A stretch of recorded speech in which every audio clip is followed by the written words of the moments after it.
Bonsoir à tous. Merci pour cette introduction. Alors moi j'ai un micro comme ça et on a un micro cravate.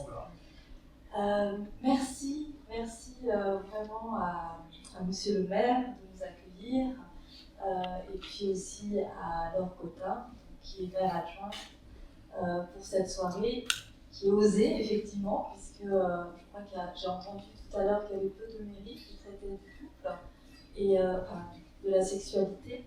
Et donc, on est ravis ce soir d'avoir tout ce temps à partager avec vous pour parler de l'intimité du couple, qui est un sujet essentiel à l'Université de l'amour et puis qui est peut-être pas assez traité. Donc voilà. Vous avez compris. Je ne sais pas si on m'entend encore. Oui. Super. Oui, avec Sabrina, nous avons confondé l'Université de l'amour. Et on a confondé l'Université de l'amour avec cette idée que finalement, dans ce monde où il se passe tant de choses, où l'actualité est si riche, on parle bien peu d'amour, tout simplement. Et nous, notre désir, c'est on va dire, de recentrer le débat sur l'amour, dans toutes ses formes, quoi. Et bien entendu que une des formes d'amour les plus accomplies, les plus abouties, les plus exigeantes, les plus difficiles parfois, c'est au sein du couple qu'on la trouve.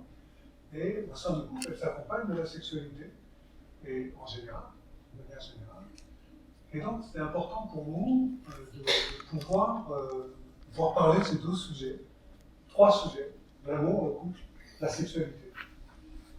Et une chose que je voudrais bien établir dès le début de ce temps qu'on va passer ensemble, c'est que nous deux, on est sexothérapeutes, on est habitués à parler de sexualité sous toutes ses formes, rien ne nous choque vraiment. Mais ça ne signifie pas que l'on prône une forme de sexualité ou une autre, un amour ou un autre. On a nos propres convictions dans notre couple à nous, qu'on ne partagera pas, mais, parce que c'est notre domaine à nous. Mais même si on parle de manière très ouverte de plein de choses, comme vous allez voir ce soir, entendre ce soir, ça ne signifie pas qu'on soit pour ceci ou contre cela. Simplement, nous, on n'est pas choqués. On n'est plus choqués, parce qu'on a entendu tellement de choses que, voilà, tout ça nous semble plutôt naturel. À ce sujet, je voudrais aussi ajouter qu'on est porteur d'une vision toute simple, c'est que finalement, la sexualité, à l'origine, c'est quelque chose de très simple, de très naturel. Il y a quelqu'un qui dit une phrase que j'adore et que je répète à chaque fois que j'en ai l'occasion, qui est « la sexualité, c'est innocent ». C'est-à-dire que, en fait, au départ, l'élan sexuel, c'est juste une forme de jeu. Ça n'a rien de teinté de quoi que ce soit. Et puis nous autres adultes, en particulier occidentaux, on a compliqué tout ça. Voilà, et c'est pas complètement de notre faute. On a été élevés de telle ou telle manière, on a vécu dans tel ou tel milieu, on a rencontré des gens de telle ou telle sorte, et on s'est fait des idées, et souvent, la sexualité, on n'en parle pas. On dialogue très peu autour de la sexualité. Ce qui fait qu'on reste avec ces idées. Et nous, on vient juste dire, en fait, c'est tout simple, c'est tout naturel, et il n'y a pas de souci à se faire d'une certaine manière. Tu veux compléter ? Oui, c'est la sexualité, ça peut être aussi quelque chose de léger et puis de joyeux. Et puis surtout, nous, à l'Université de l'amour, on aime beaucoup l'idée de détabouiser, de retirer les tabous. Alors, ici, autant que vous êtes, vous avez votre propre intimité de couple. Peut-être qu'il y en a parmi vous qui sont venus sans leur partenaire.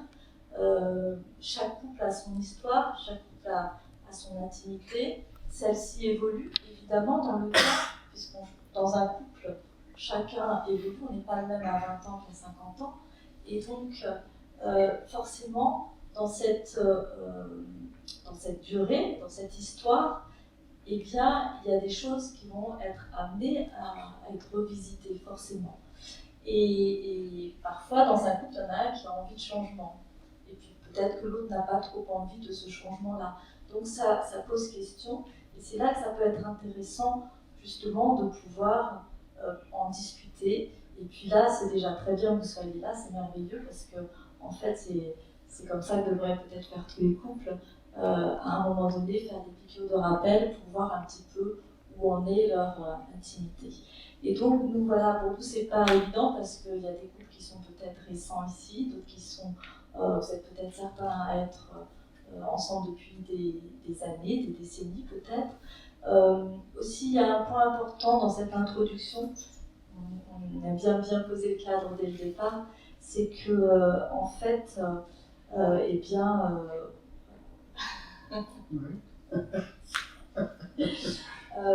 on n'est pas, enfin comment dire, on ne prône pas de la sexualité à tout va. Il peut y avoir aussi des couples qui sont asexuels. Et on n'est pas moralisateur ici, on n'est pas pushy. Simplement pour nous, la sexualité, c'est un vecteur magnifique d'amour. C'est ça qui nous intéresse.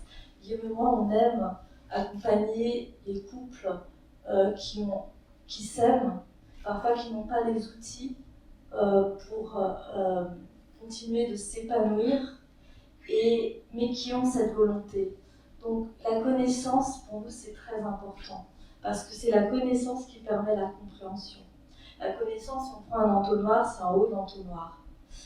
La compréhension, c'est ce haut de l'entonnoir qu'on va ramener à soi. Donc ce bagage cognitif que l'on a, on le ramène à soi et on se comprend mieux soi-même d'abord. Et puis ensuite, on peut réfléchir à sa relation. Et puis c'est ce qui amène un mot qui nous est cher, la conscience. Donc connaissance, et l'équation de l'université de l'amour, c'est connaissance plus compréhension égale conscience. Et la conscience, c'est être aligné entre ce que l'on a envie et ce que l'on vit. Donc voilà, c'est tout ça, c'est tout ce qui nous porte. Et donc notre je dirais, ligne de mire, c'est vraiment que le couple avance sereinement dans son intimité en ayant tout ce bagage. Et puis c'est ça qu'on trouve magnifique, parce qu'il y a une vraie connexion entre la sexualité et le cœur. C'est ça dont on va vous entretenir. Juste deux choses essentielles avant qu'on entre vraiment dans le vif du sujet. Je voudrais que vous sachiez que notre désir à nous, c'est que tout ce temps que vous êtes ce soir, vous repartiez encore mieux que vous l'êtes venu. C'est vraiment ce qu'on souhaite. Et c'est ce qu'on souhaite toujours quand on anime des ateliers, quand on s'exprime sur Internet, quand on publie des livres. C'est vraiment que notre destinataire, le destinataire de ce message, en sorte mieux en partant, en arrivant. Donc c'est notre espoir de ce soir. Vous nous direz à la fin de la conférence, peut-être, si c'était le cas pour vous ou pas. Et puis, juste l'objectif de ce soir, c'est pour nous de vous donner des clés pour répondre à la question comment rendre mon couple plus heureux grâce à la sexualité. On va vous donner des tas de clés. Et puis, c'est vous qui verrez les portes plus tard, et ensemble. Allez, on va commencer, on va entrer dans le vif du sujet avec une première vidéo. On vous a concocté quelques mots-clés sur l'amour.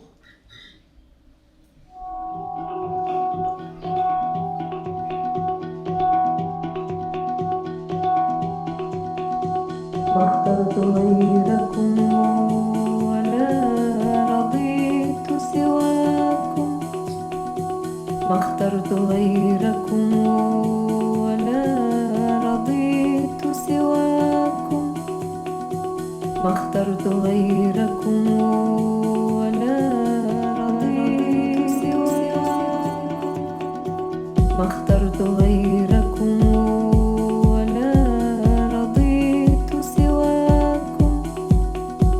ما اخترت غيركم ولا رضيت سواكم. Alors là, vous voyez que l'amour est multiforme. On trouve de l'amour partout, pas simplement dans le couple.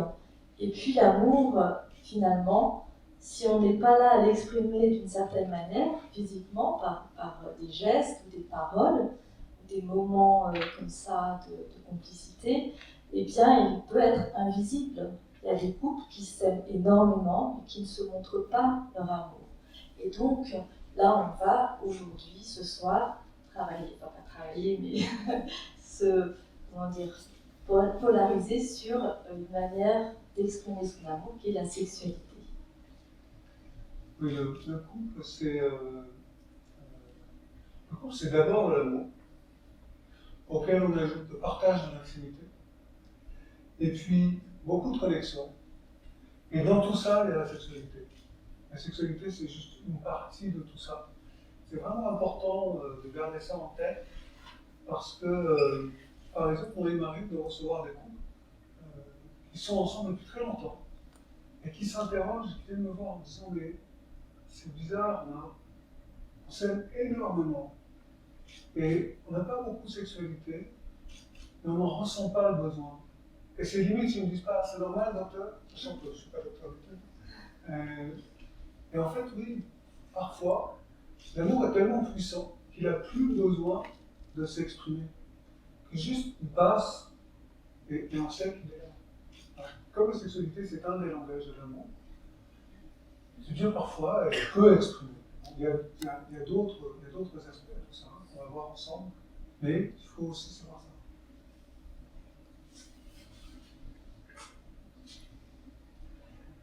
ça. Alors, encore une petite vidéo. Vous allez voir comme c'est chouette. Ça commence comme ça.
Ici, on va commencer par parler de la fameuse période romantique. La période romantique, c'est une période qui est absolument magnifique, qui est généralement, celle qu'on préfère quand on est adolescent. On voit l'autre sous les meilleurs angles, voilà, on idéalise l'autre, et puis surtout, on montre de soi ce qu'il y a de plus beau. Et cette période romantique, on dit qu'elle dure maximum 3 ans. 3 ans parce que c'est une période qui est finalement très hormonale. Là, quand je vous parle de période romantique, vous voyez tous, vous imaginez tous, ce que vous avez peut-être vécu par le passé, dans votre relation actuelle. Et puis, vous en avez aussi beaucoup au cinéma. Donc c'est quelque chose qu'on identifie assez facilement, mais ce que l'on ne sait pas toujours, c'est que c'est une période où on est sous l'emprise des hormones. Et ça, c'est intéressant parce que c'est parce qu'on est sous l'emprise d'hormones, c'est notre cerveau qui va sécréter beaucoup plein d'hormones. Plein d'hormones. C'est noradrénaline, dopamine, l'ocytocine et les endorphines. Pour ceux qui aiment voir les recettes de cuisine. Voilà, donc toutes ces hormones font qu'on ne voit pas vraiment clairement, et c'est pour ça qu'on dit que dans cette période, on est un peu aveuglé par l'autre. Alors c'est une période idéaliste qui ne dure pas tout le temps, parce que évidemment, il y a un moment donné, il faut retomber un petit peu sur terre, et puis on entre dans une autre phase. Mais peut-être que tu veux dire autre chose sur la période romantique. Oui, avant d'entrer dans l'autre phase, je vais dire une petite chose.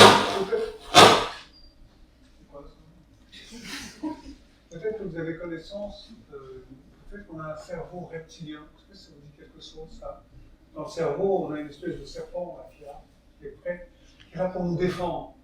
Et donc, il scanne en permanence l'environnement pour savoir si on est ou pas l'objet d'une agression, ou si on ne risque pas de devenir l'objet d'une agression très prochainement. Et le cerveau reptilien, il est complètement endormi par les hormones. C'est-à-dire qu'il est shooté pendant jusqu'à 3 ans, pendant la période romantique. Et c'est ce qui explique qu'on est tellement attiré par les différences de l'autre. Alors on en reparlera un petit peu plus tard, mais globalement, quand on est fou amoureux, d'ailleurs, je suis sûr que ça vous est arrivé, on ne vous a pas dit non mais t'es pas un peu fou, t'es pas un peu folle, t'as vu comment il est, t'as vu comment il est, vraiment, tu l'aimes, t'es sûr, c'est quand même, tu t'es pas risque. C'est-à-dire que les autres, eux, ils ont le cerveau reptilien très activé, mais vous, pas du tout. Voilà. Donc la période romantique, c'est ça. Et elle se termine un jour, elle se termine souvent au moment où on s'engage pour de bon. Là, il va se passer autre chose, et on vous a prévu encore une petite vidéo. Donc ça continue comme ça.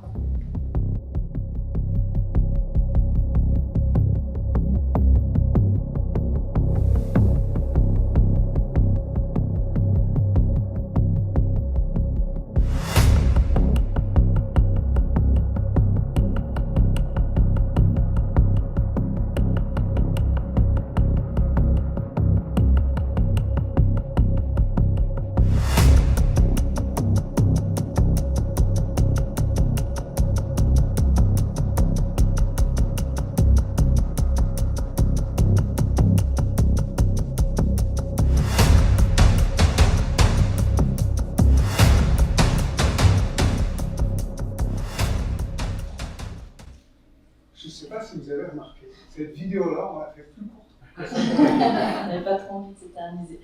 Mais c'est important parce que là, on est vraiment dans la vraie relation. On passe donc du rêve à la réalité.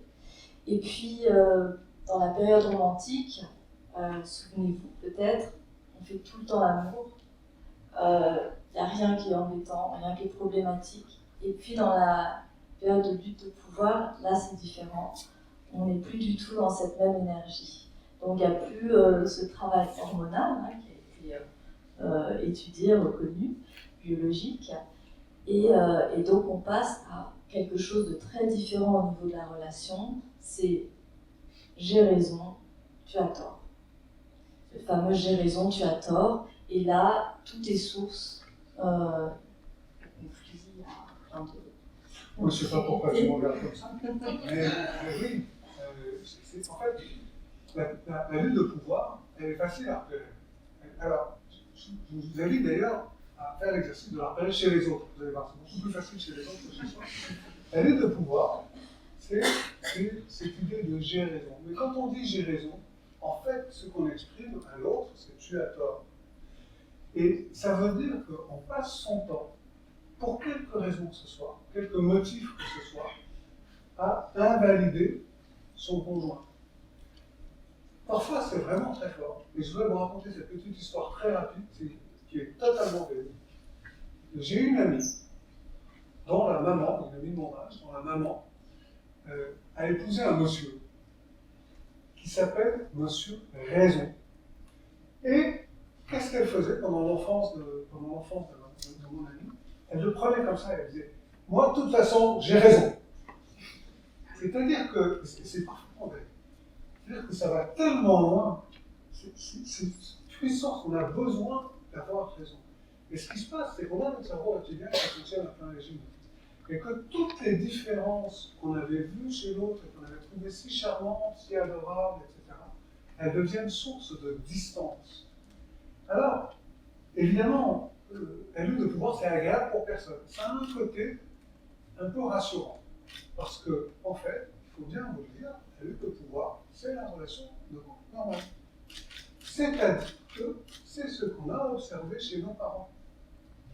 Donc, quand on fait couple un jour avec quelqu'un qui ne dure plus de 3 ans, et qu'on s'installe avec cette personne, et que petit à petit, ou très brusquement, ça dépend des histoires, on entre dans la lutte de pouvoir, et bien quelque part, on est rassuré.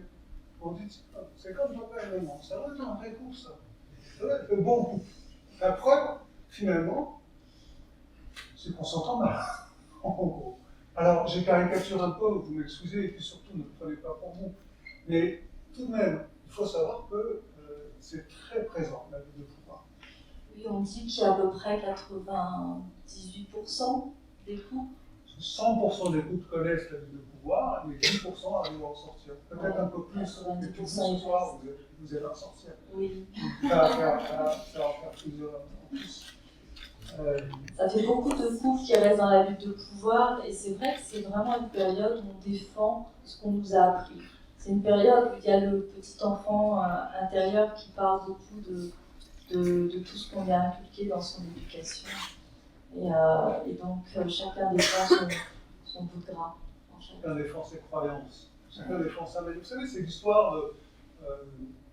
non, mais attends, on n'élève pas les enfants comme ça. On les couche à 20h. Mais non, chez vous, on les couchait à 21h.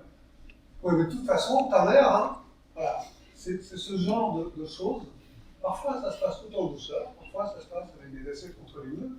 Ça dépend. Ça dépend des cours, ça dépend de l'éducation, ça dépend de la manière dont on est. Mais même quand ça se passe avec le sourire, il y a quand même cette tension-là qui est présente. C'est ça dont on parle là. Et alors, la lutte de pouvoir, elle s'abreuve de tout. Ça parle de l'éducation des enfants, c'est l'exemple que je vais vous donner, mais ça peut partir de la manière dont on range la vaisselle. J'ai un couple qui a vécu une dispute phénoménale à cause de la façon dont les couverts étaient rangés dans la vaisselle. Est-ce que c'est la tête en haut ou la tête en bas? Et ça a déclenché le truc incroyable. Donc voilà, tout est bon pour la lutte de pouvoir, y compris la sexualité.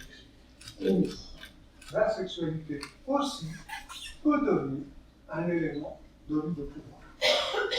La lutte de pouvoir, ça peut être très bruyant, mais ça peut être aussi silencieux. La guerre des mères.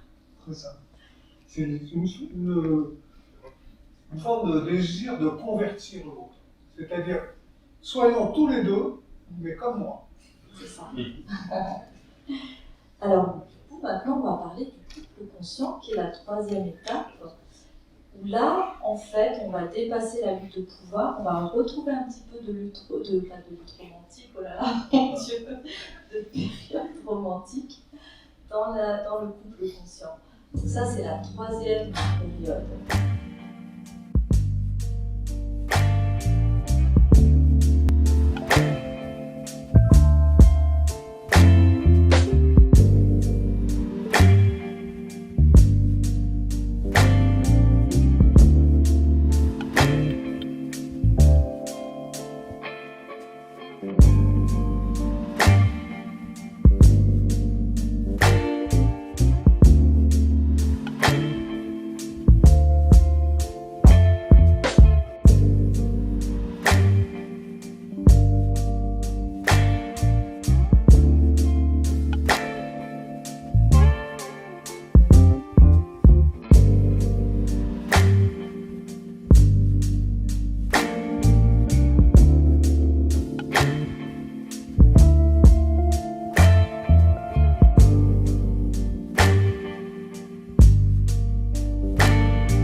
Alors, cette troisième phase, elle est intéressante parce que c'est le couple conscient, c'est le couple qui, main dans la main, va avancer, va réfléchir, va s'entraider, va communiquer, et puis va répondre aux 4 besoins que Guillaume et moi, on a définis dans l'Université de l'amour. Donc, 4 besoins essentiels du couple, qui sont d'abord la sécurité, le soutien inconditionnel, la connexion et l'intimité. l'intimité et évidemment la sexualité. Donc c'est les quatre pieds d'une même chaise. Donc s'il y a un pied qui manque, évidemment, il ne vaut pas s'asseoir, il ne vaut pas continuer, ça devient problématique. Donc voilà, ça c'est les 4 besoins du couple qu'on a répertoriés. Oui, ces besoins, en fait, ce sont les besoins dont nous sommes tous porteurs individuellement. C'est-à-dire que ces besoins-là, l'intimité, la connexion, la sécurité, le soutien inconditionnel, c'est ce qu'on attendait de notre maman quand on était enfant. Et si on a eu la chance, et on est nombreux à avoir eu la chance, notre maman nous donnait tout ça. Et depuis qu'on est adulte, ben c'est fini. Il faut trouver quelqu'un d'autre pour nous procurer tout ça. Et tout à fait logiquement, on attend ça de notre partenaire de vie. Et dans les couples, en règle générale, ces 4 besoins sont servis. Je ne sais pas très bien comment dire, sont satisfaits. Mais souvent, pas complètement. Quand dans un couple, aucun des 2 partenaires ne se trouve satisfait du tout dans aucun de ces 4 besoins, le couple est mort-vivant. C'est-à-dire qu'il n'y a absolument plus aucun espoir, à mon avis, de faire redémarrer un couple comme ça.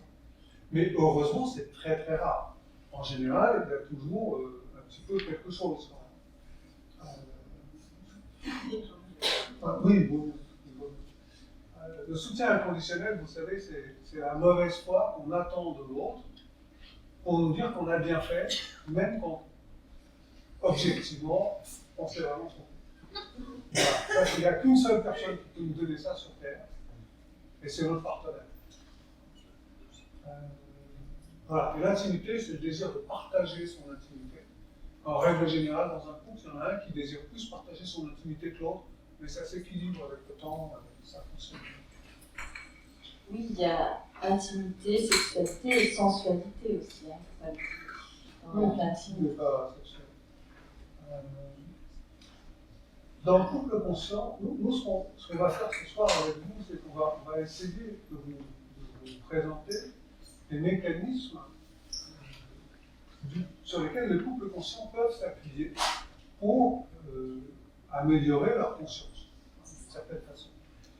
Et donc, pour être un couple conscient et être soucieux des besoins de l'autre, sans renier les siens propres, et entretenir une belle relation de façon continue, être dans un cercle vertueux, eh bien, il est nécessaire de comprendre ces mécanismes qu'on va vous présenter. Et puis, dans le couple conscient, il y a la sexualité consciente, évidemment. Et c'est ça, en fait, dont on va vous parler ce soir. C'est ça? Oui. Super. Alors, ici, on va vous parler d'un mot-clé qui est le désir. Le désir, c'est un des piliers de la sexualité, et il y a 1000 choses à dire sur le désir. Je suis attend que je le dise. J'entends parler du désir. On a intitulé cette slide, cette diapositive au fil du désir, pour dire que le désir est beau. Mais avant tout, moi je voudrais passer un tout petit moment pour vous dire que le désir n'est pas ce qu'on croit généralement. Très souvent, on confond le désir et l'envie. Et l'envie, c'est facile. L'envie, si vous avez envie de quelque chose, en gros, vous allez sur Amazon, vous faites 2 clics et vous l'avez. C'est-à-dire que vous avez une poussée d'envie. Moi, j'appelle ça l'envie. Et puis, vous l'assouvissez, et hop, c'est fini. Et parfois, je ne sais pas si vous êtes comme moi, mais moi, quand je reçois mon colis Amazon dans ma boîte aux lettres, parfois, je ne sais même plus ce que c'est. Tellement j'en ai commandé. Je me dis, tiens, il y a Amazon, mais j'avais pas. Et en fait, j'ai juste oublié que 2 jours auparavant, j'avais eu cette envie qui m'avait poussé à faire 3 clics et à acheter le truc. Remarquez, c'est bien parce que ça me fait une bonne surprise. Mais on voit bien aussi, quand on analyse ce comportement, qu'il y a quelque chose d'un peu déréglé. C'est pas tout à fait normal. Et heureusement, ce n'est pas ça le désir. C'est important de comprendre parce que si on parle de sexualité, ça veut dire que j'ai le droit, et toi aussi, de me promener dans la rue, de croiser une jeune femme ou un très bel homme. Et d'avoir une poussée comme ça, c'est de l'envie, ce n'est pas du désir. Et vous aurez remarqué qu'en règle générale, cette envie-là, on ne la subit pas en deux clics. Et c'est pas tout. Le désir, c'est autre chose. Le désir, c'est quelque chose qui est enraciné au fond de nous, de manière très très profonde, qui est un élan fondamental vers l'autre, c'est-à-dire le différent. Alors, on va parler tout à l'heure des composants du désir, mais globalement, je veux dire le différent, l'autre. Et cette poussée-là, tous les êtres vivants ont. Vous pouvez observer du désir chez vos petits chiens ou vos petits chiens. Il y a cet attrait quasi irrésistible. Pourquoi quasi irrésistible? Parce que c'est un élan vital. C'est pas du tout quelque chose qu'on peut calmer comme ça en deux clics sur un ordinateur. C'est beaucoup plus puissant que ça. Et d'ailleurs, quand on a réellement plus de désir, mais je parle bien de désir, je ne parle pas de l'envie, en règle générale, c'est un signe qu'on est en dépression profonde. C'est-à-dire qu'on n'est plus tout à fait vivant. Il nous manque quelque chose vraiment d'essentiel à notre élan de vie, qui est un élan pour aller vers l'autre, un élan pour rentrer en relation. Alors, on va juste dire qu'il y a 4 données importantes en désir, qui sont la nouveauté et la différence, ça c'est important, et puis sinon, il y a 2 autres paramètres, qui sont le plaisir et la distance. La nouveauté, vous connaissez, est-ce que ça vous dit quelque chose de président Coolidge? Coolidge, c'était le président des États-Unis en 1925, quelque chose comme ça. Et en tant que président des États-Unis, un jour, il a été visiter un immense élevage de volailles avec son épouse, la First Lady. Et puis, l'épouse dit au propriétaire de l'exploitation, mais comment ça se fait qu'il y ait aussi peu de coqs et autant de poules? Et l'exploitant lui dit, madame, chaque coq fait son devoir plusieurs fois par jour, 10 ou 15 fois. Et madame Coolidge dit, vous répéterez ça à monsieur Coolidge. Et monsieur Coolidge dit à l'exploitant, mais est-ce que chaque coq fait son devoir avec la même poule tous les jours, une quinzaine de fois? Et l'exploitant dit, non, monsieur le président, chaque coq a à sa disposition plusieurs poules. Vous direz ça à madame Coolidge. Ce qu'on appelle l'effet Coolidge, c'est l'effet nouveauté. C'est un point important du désir. Il n'y a pas de la nouveauté, il y a la différence. On est attiré à ce qui est différent de nous. Et ça, c'est ce qui va nourrir la fameuse période romantique. Le moment où on est tout excité, plein d'hormones, et on n'a plus du tout de cerveau reptilien. C'est la différence. Et puis, il y a la distance. Quand on est séparé l'un de l'autre, eh bien, on revient plein de désirs, parce qu'on ne s'est pas vu assez. Bien, c'est comme ça que vous avez des couples, par exemple, qui font le choix déterminé et réfléchi de ne pas habiter ensemble, de façon à pouvoir se retrouver et à faire renaître le désir régulièrement.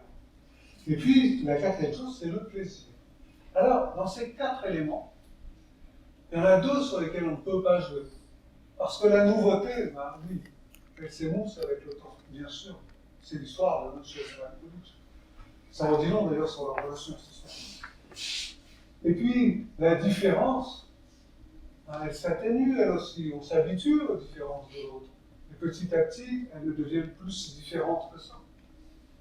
En revanche, la distance, on peut jouer dessus. On peut décider de mettre un peu de distance en situation. Et puis, le plaisir, ça, c'est un ingrédient dont on va vous parler beaucoup ce soir.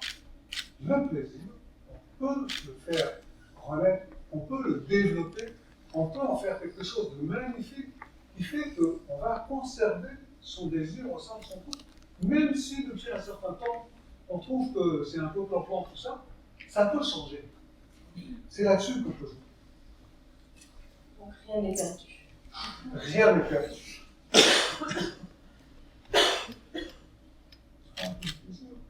Oui, alors le plaisir, évidemment, il y a un plaisir féminin, il y a un plaisir masculin, et c'est un puissant fond. Hein. On peut tout imaginer. Simplement, il faut oser la nouveauté parfois, oser découvrir, oser peut-être sortir un petit peu de son cadre de confort parfois. Moi, je sais pas, moi j'aime bien mon petit confort. Les mécanismes du plaisir sont en fait les mêmes chez les hommes et chez les femmes. On ne sait pas vraiment, mais c'est le même mécanisme. Mais l'expérience du plaisir souvent n'est pas la même. C'est-à-dire que dans de nombreuses études qui sont faites, on montre que, en règle générale, les hommes ont du plaisir à chacune de leurs relations sexuelles. Quasiment. Mais c'est aussi parce que les hommes se contentent d'un plaisir finalement assez similaire d'une fois sur l'autre. Enfin bref, quelle que soit la raison, ils sont satisfaits, on va dire, globalement, à chaque fois. Or, ce n'est pas le cas des femmes. Alors, les chiffres varient, il y a plein d'études, mais il y a celle de l'IFOP, dont on a beaucoup parlé, qui est déjà un peu vieille, puisqu'elle date de 2015, mais qui dit que 30, 33 ou 35%, enfin un nombre important quand même de femmes,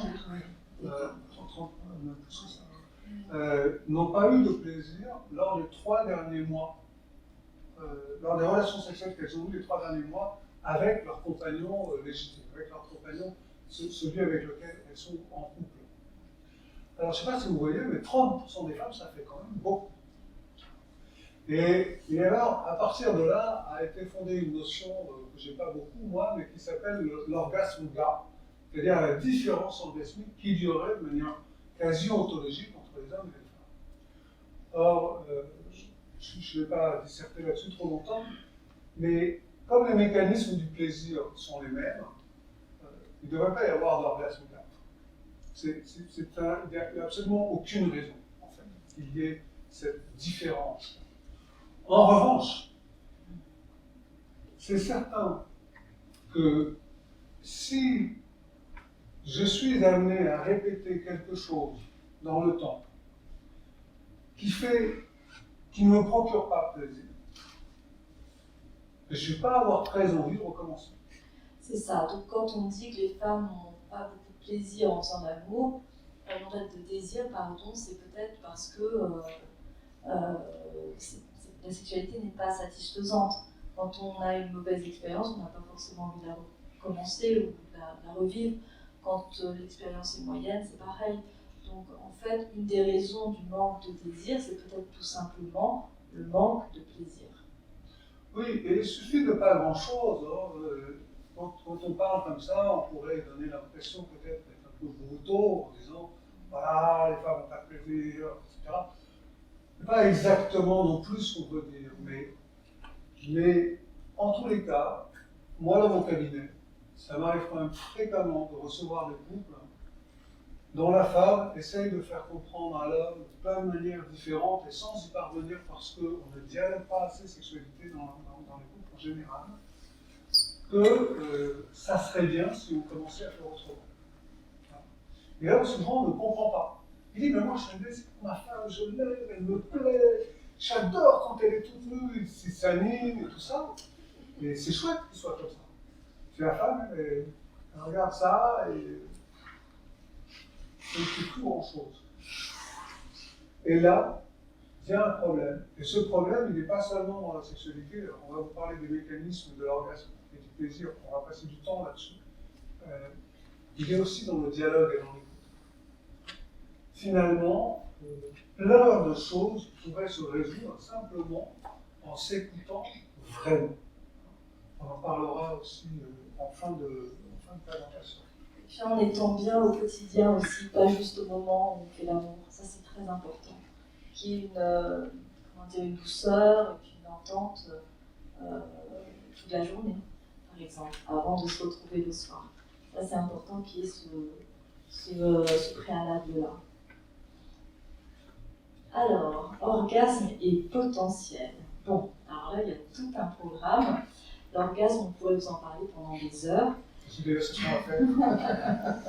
On va essayer de se limiter quand même.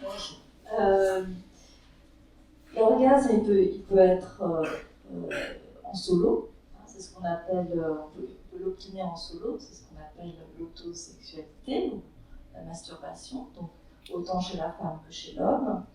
L'orgasme, il peut être évidemment vécu en couple, et c'est quelque chose qui peut être très fort à vivre. Et il y a souvent confusion, d'ailleurs, chez l'homme, on parle d'éjaculation et d'orgasme, on mélange un peu les deux, alors qu'il peut y avoir éjaculation sans orgasme, il peut y avoir orgasme sans éjaculation. Et puis, chez la femme, c'est pareil. Il peut y avoir plaisir sans orgasme. Ça, c'est aussi possible. Et l'orgasme peut se manifester de plein de manières différentes. Alors moi, pour le livre que je suis en train d'écrire, j'ai interviewé une 60aine de femmes. Et une des premières conclusions que j'ai pu faire, grâce à toutes ces interviews, c'est que les femmes qui arrivent le plus à l'orgasme, ce sont des femmes qui se connaissent bien, qui connaissent bien leur plaisir, individuellement, mais aussi après en couple. Et ce sont des femmes qui ont fait beaucoup de développement relationnel ou même personnel. Alors l'orgasme, il est multiforme. Qu'est-ce qu'on peut ressentir au moment d'un orgasme? On peut avoir des spasmes, on peut avoir des tremblements sur son corps, on peut avoir des sensations au niveau des différents chakras. Vous savez qu'on a 7 chakras en fait. Il peut y avoir aussi des lumières, des spasmes, ça je pense que je l'ai dit, des fontaines. On parlait d'éjaculation tout à l'heure pour l'homme. Bien, il y a des femmes qui ont aussi des fontaines, qui peuvent vivre ça très couramment. Et puis il y a aussi, alors j'adore ce mot, la montée de la Kundalini. Peut-être que certains d'entre vous, certaines ont entendu parler de ça. Donc la Kundalini, donc ça touche les chakras. Et en fait, la montée de la Kundalini, c'est une sensation qu'on peut avoir en bas du dos, et même au niveau du premier chakra, et puis qui monte comme ça tout le long de la colonne. Et puis pour les plus chanceuses, ça peut arriver jusque là, et peut-être même jusqu'au 6e et jusqu'au 7e chakra. Donc l'orgasme, il peut être individuel, comme je l'ai dit, et dans ce cas-là, ça procure une détente, un bien-être, une meilleure connaissance de soi. Ça peut être vécu à deux. Il peut y avoir aussi des multi-orgasmes. Et quand on vit un orgasme à deux, ce qui est beau dans cette expérience, c'est qu'en fait, ça crée du lien entre les partenaires. Et la sexualité, quand elle est épanouissante et épanouie, elle peut créer une certaine ouverture du cœur. Et là, il y a tout un travail biologique qui fait que ça crée de l'amour, en fait. Quand on vit une expérience très forte, intime, à deux, on ouvre son cœur. On ouvre son cœur et ça crée évidemment quelque chose d'unique, parce que tous autant que nous sommes ici, on a tous une sexualité différente. On ne fait jamais l'amour de deux manières exactement similaires. On est presque 8 milliards sur Terre et chacun a sa propre sexualité, son propre vécu, ses propres expériences. C'est ça qui est magique. Donc en fait, dans ces différentes formes d'orgasme, il y a aussi l'orgasme sacré. Et là, on atteint quelque chose d'encore supérieur à l'orgasme à deux, qui crée du lien. Donc avec l'orgasme sacré, là, on touche quelque chose de beaucoup plus spirituel encore. Alors mystique, on va toucher les deux autres chakras.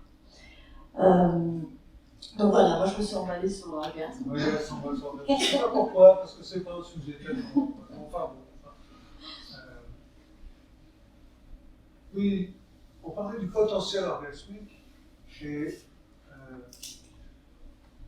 la réalité, c'est que les hommes comme les femmes peuvent vivre la totalité, je les manifestations orgasmiques dont ça venait à parler.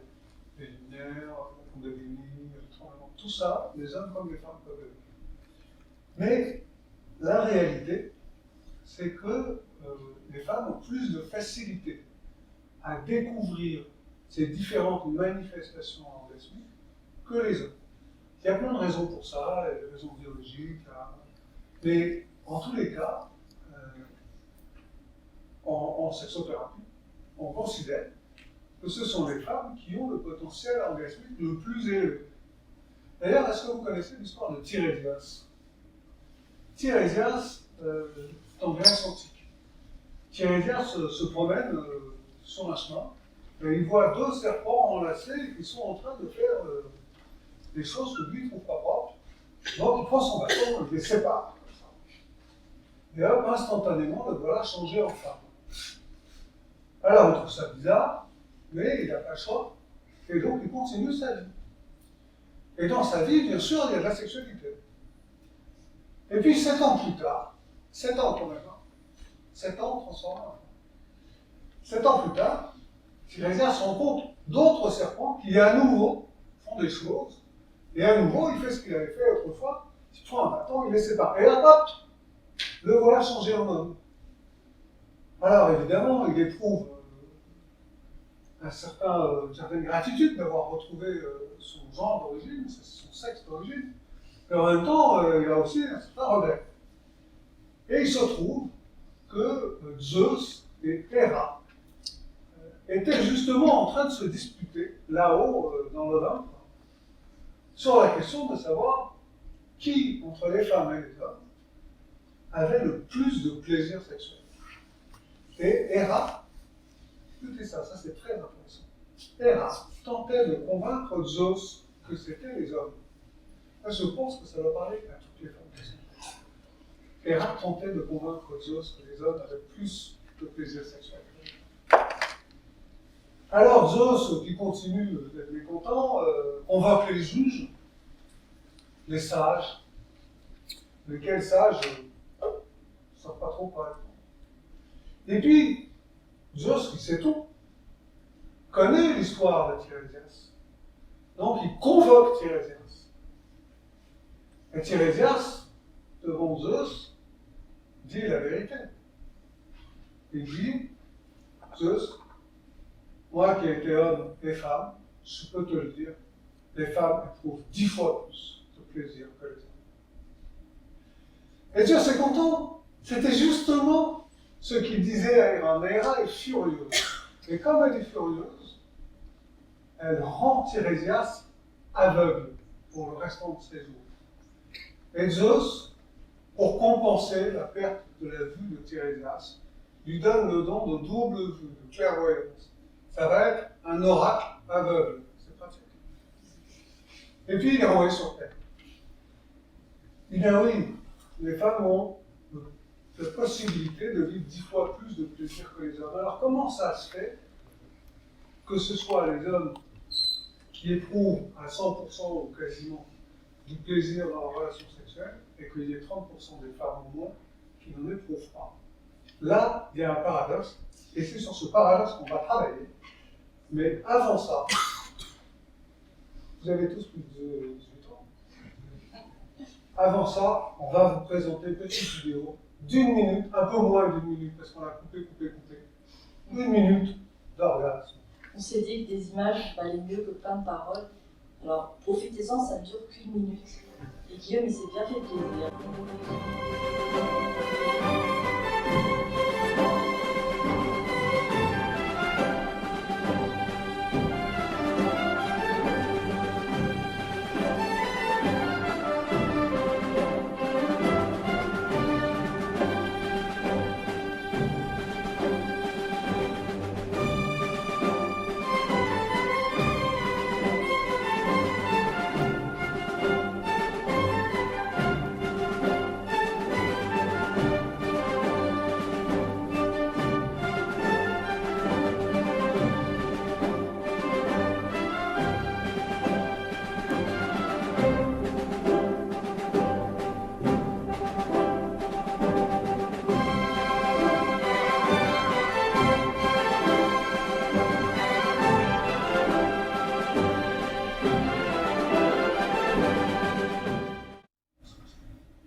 parfois on dit qu'une image vaut mieux que 1000 mots.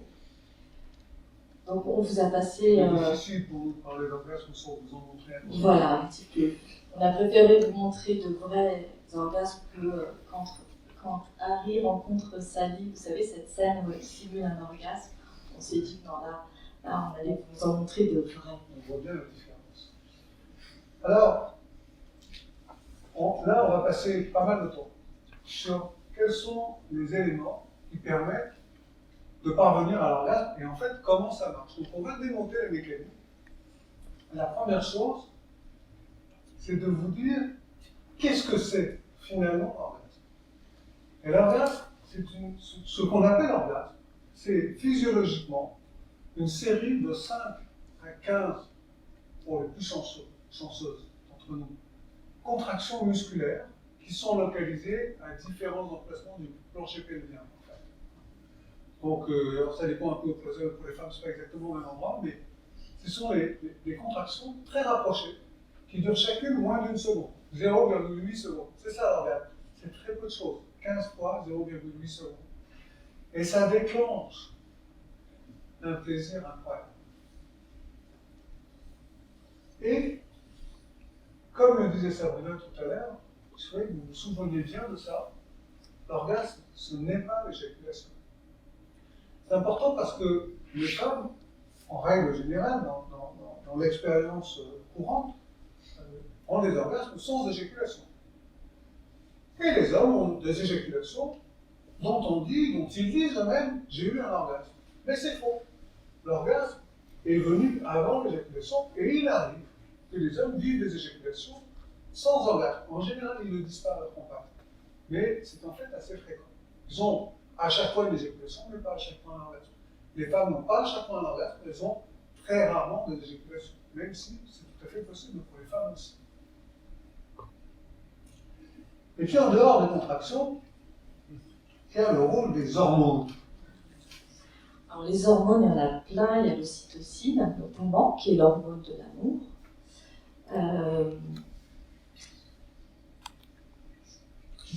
Oui, parce que moi les hormones... Ouais, toi les hormones. c'est pas très bien. Ouais, les hormones, c'est bon.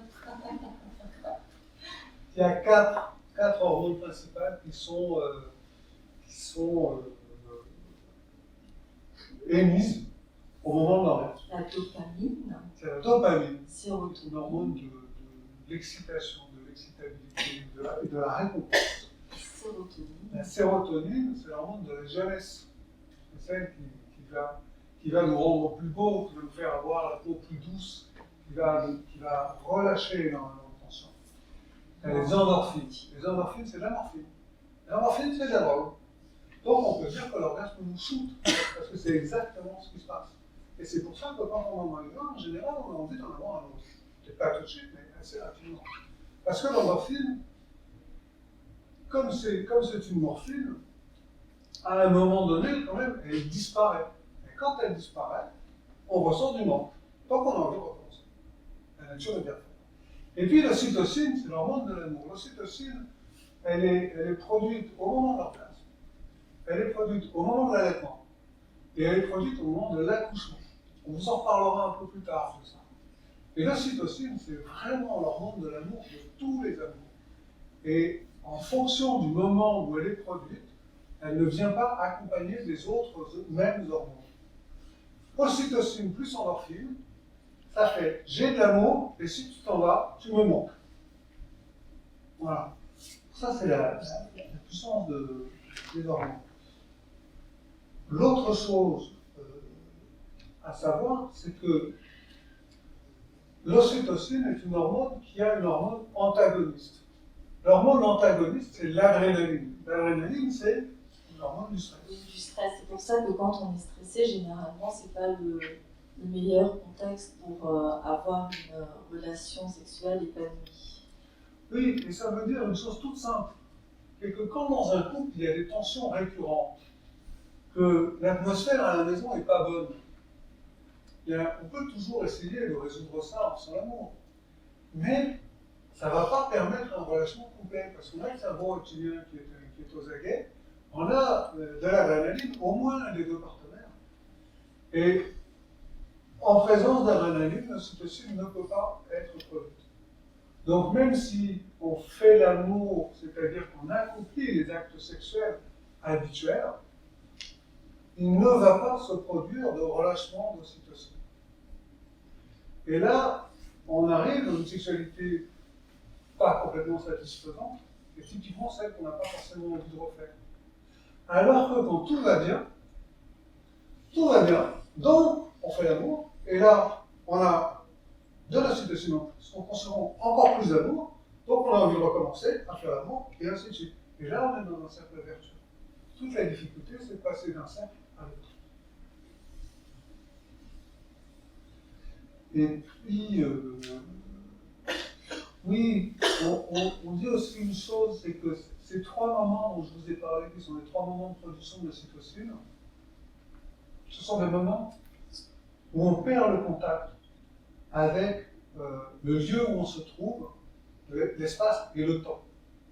Et vous savez, si vous avez forcément tous vécu de beaux orgasmes dans votre vie, et vous savez que c'est des moments, même si ça ne dure pas très longtemps, mais où on perd le contact avec la durée. On ne sait plus. C'est-à-dire que ce sont les moments où la transcendance peut s'exprimer. Et on appelle ces trois moments, l'allaitement, l'accouchement et l'orgasme, les autoroutes vers la transcendance. Parce que c'est les moments où on lâche complètement. C'est Michel Audin qui parle de ça. Oui, c'est Michel Audin. Michel Audin, c'est un homme qui a 97 ans, je crois, aujourd'hui, et qui est un chirurgien au départ, à qui on a demandé un jour de prendre la charge d'une maternité, et il s'est retrouvé à faire des accouchements. C'était pas prévu, le programme pour lui.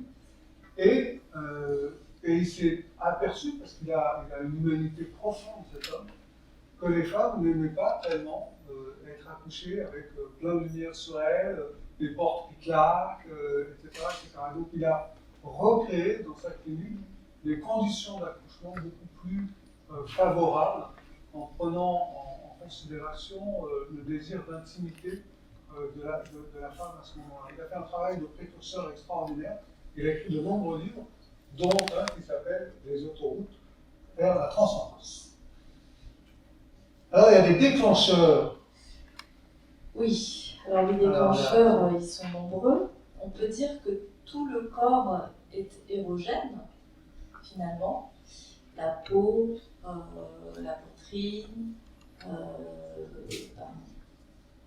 le vagin, l'anus, les pieds, les oreilles. Pensez au film Intouchable, hein, où il y a un passage qui est très drôle, où l'acteur principal, enfin pas l'acteur principal, mais celui qui est handicapé, qui adore qu'on lui touche l'oreille. Tout le corps, finalement, peut être érogène, et ça peut être intéressant de savoir, puisqu'on est tous plus ou moins sensibles à certaines zones, de bien connaître son partenaire, aussi de bien se connaître pour pouvoir le guider, parce que, évidemment, les zones érogènes sont très importantes dans la sexualité, et puis c'est très important de bien les connaître. Il y a un truc que vous pouvez faire ce soir ou un autre soir, qui est très simple et très amusant, je trouve, c'est de caresser votre partenaire sur tout le corps, parce qu'il faut toujours le caresser sur tout le corps, mais spécialement dans les zones non érogènes. C'est-à-dire aller ailleurs, quoi. Et vous allez découvrir que ces zones-là, elles sont érogènes quand même. Et c'est très très rigolo à faire. Et, par exemple, il y a la plante des pieds, il y a les aisselles, il y a le côté du corps qui ne caresse jamais, etc., etc., etc. Les sources. On va même se découvrir. Voilà, ça peut être assez intéressant à expérimenter. Ce qu'il faut savoir, c'est que la peau, elle recouvre la totalité du corps, ce qui veut dire que tout le corps communique. Donc, lorsqu'on caresse une partie du corps, ça se transmet à d'autres parties du corps. Et par exemple, il est très connu que caresser les seins, ça va avoir un effet sur le clitoris et sur le vagin. Donc, on croit qu'on est à un endroit et en fait, on est à un autre. On est en train de préparer un autre endroit du corps.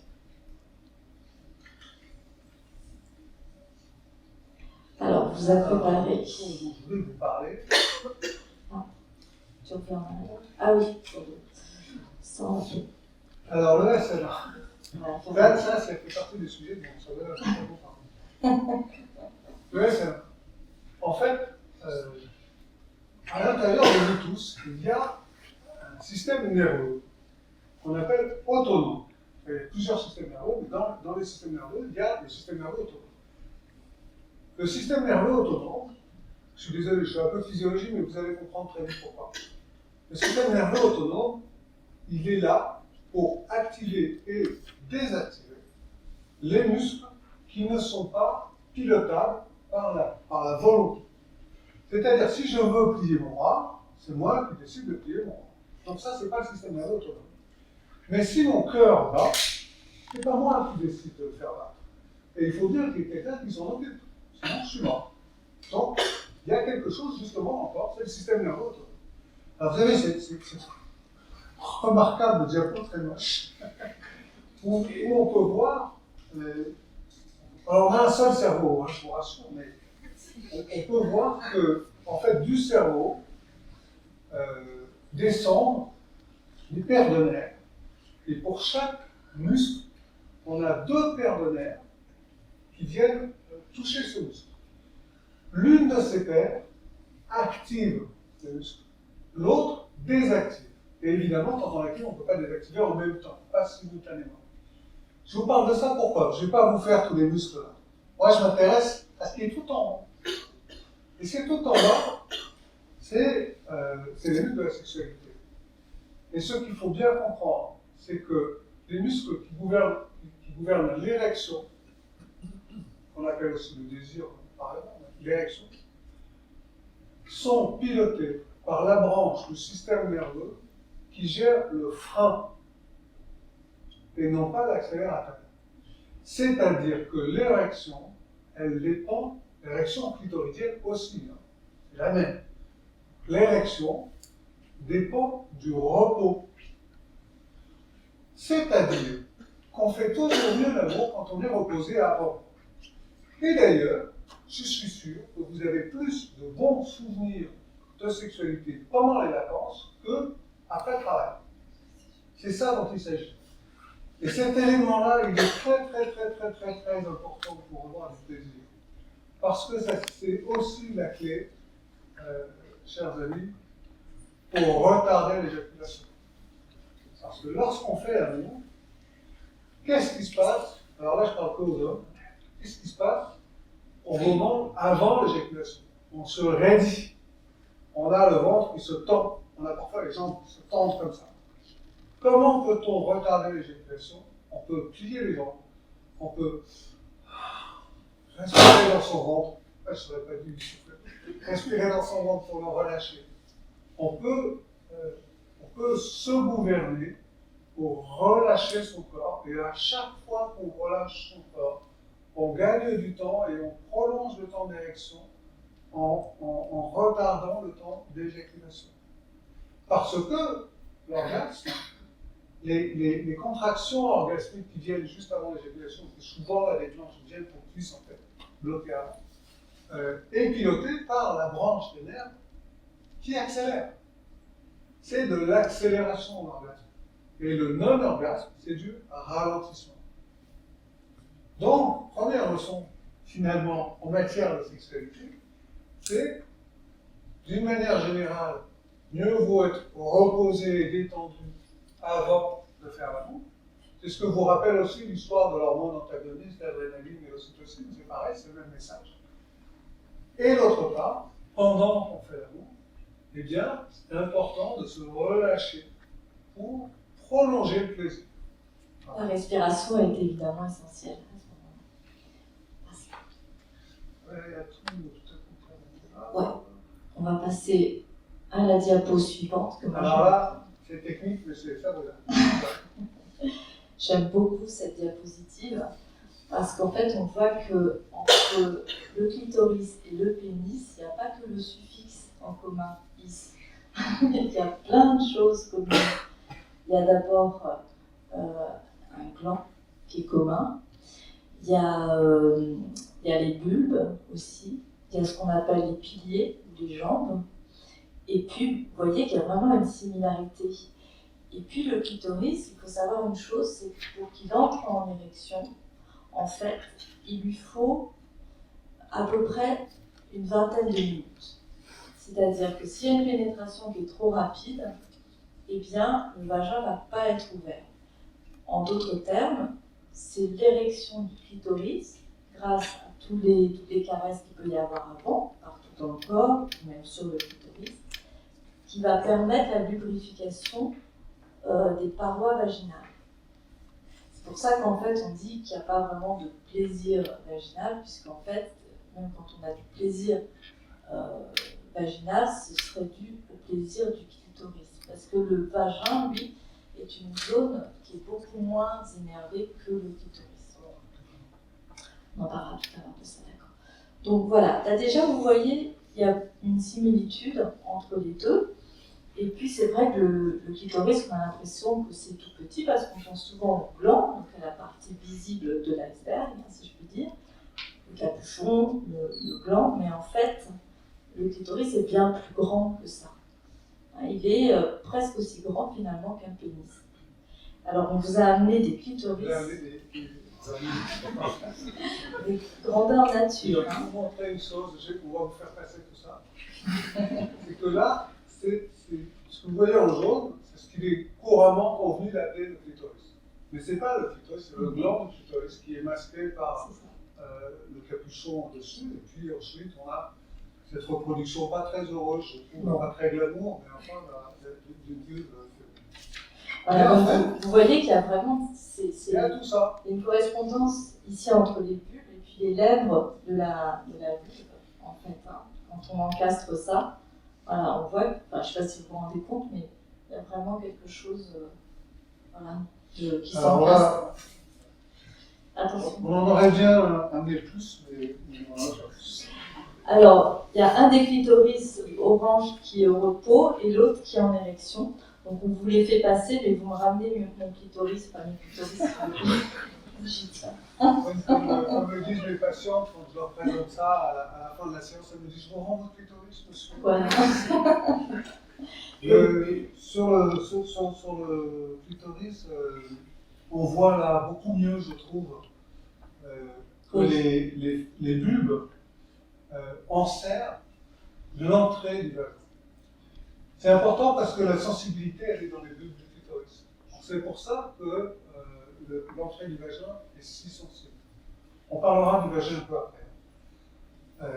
Et l'autre chose que je voudrais dire là, oui, Sabrina, elle en a parlé un petit peu, une autre représentation graphique, c'est celle-là, où on voit bien là, on voit le clitoris, on voit la vessie, on voit le canal vaginal et on voit l'utérus.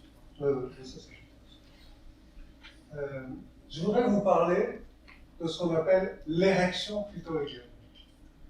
L'érection clitoridienne, c'est le même mécanisme que l'érection pénienne.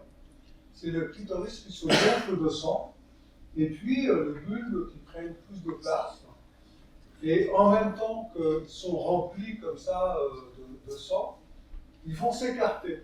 Et en s'écartant, ils vont ouvrir le canal vaginal. Et il va se passer autre chose encore. C'est que par l'action toujours de l'érection du clitoris, il va y avoir comme un tube qui va se créer. Il va y avoir une rigidification des parois du vagin. Techniquement, c'est ce qu'on appelle ça comme ça, la rigidification des parois du vagin. Et figurez-vous qu'un scientifique a appelé ça la plateforme orgasmique. Je vous laisse imaginer s'il s'agissait d'un homme ou d'une femme. Donc, la plateforme orgasmique, c'est le tube vaginal qui n'existe pas au repos. Au repos, les parois du vagin, elles ne forment pas comme ça un tube. Elles sont posées l'une contre l'autre, elles sont refermées. Donc, premièrement, le sang qui rentre dans les bulbes et qui gonfle le clitoris, et qui aussi gonfle le gland du clitoris, qui devient beaucoup plus sensible. Deuxièmement, création de la fameuse plateforme orgasmique avec ce tube, cette rigidification des parois internes du vagin. Et troisièmement, une lubrification qui se produit non pas seulement à l'entrée du vagin, mais également tout le long. Ça signifie que lorsque le clitoris a fini son érection, eh bien le vagin peut accueillir de manière plaisante et agréable un pénis. Pourquoi de manière plaisante et agréable? Parce qu'à ce moment-là, il n'y aura pas de douleur, puisqu'il sera bien formé et bien lubrifié. Il y a juste un souci, c'est que l'érection du clitoris, elle prend entre 20 et 30 minutes. L'érection du monsieur, en général, c'est moins d'une minute. Donc, quand on fait l'amour, 10 minutes, ce qui est la moyenne constatée en France, il y a de grandes chances que le clitoris n'ait pas eu le temps d'aller au bout de son érection. Par conséquent, il y a également de grandes chances que la pénétration ait été au moins en partie douloureuse. Et une pénétration, même partiellement douloureuse, on n'a pas tellement envie de la recommencer. Donc une des clés de la sexualité, c'est pour ça qu'on passe par la physiologie, c'est pour vous montrer que tout ça, ça s'explique, c'est mécanique, c'est parfois un peu pénible à écouter, mais ça vous donne vraiment des clés. Une des clés de la sexualité, c'est de passer du temps sur tout ce qui est péri-pénétration, tout le reste en fait. Ce qu'on appelle, on ne devrait pas appeler ça comme ça, mais ce qu'on appelle les préliminaires.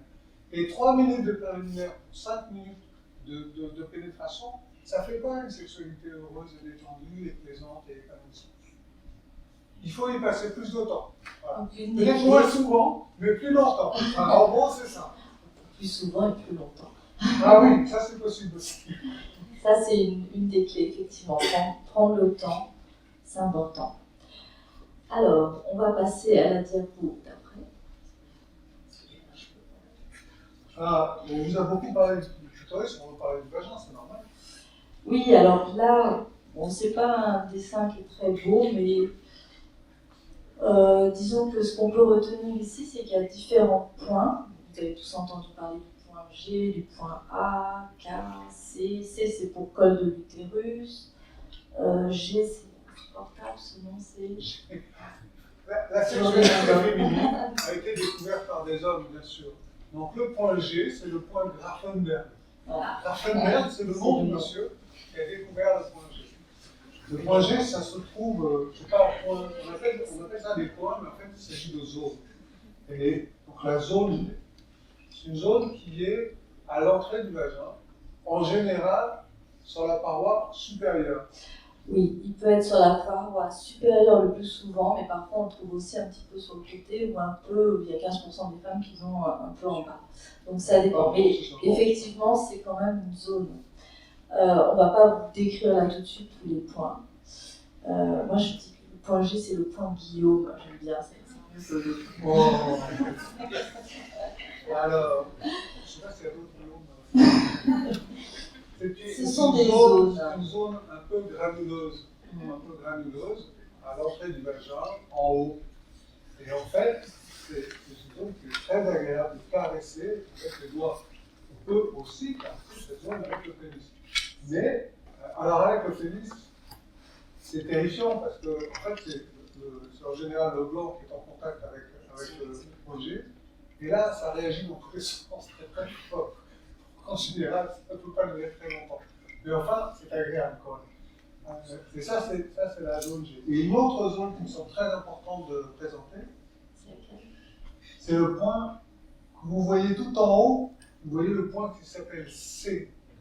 Oui. C'est le... Ah, tiens, c'est le col de l'utérus. C'est le col de l'utérus, merci. Le col de l'utérus, juste à côté du col de l'utérus, je vais voir la diapo, juste à côté du col de l'utérus, il y a une zone autour, là, en jaune, qui est extrêmement sensible.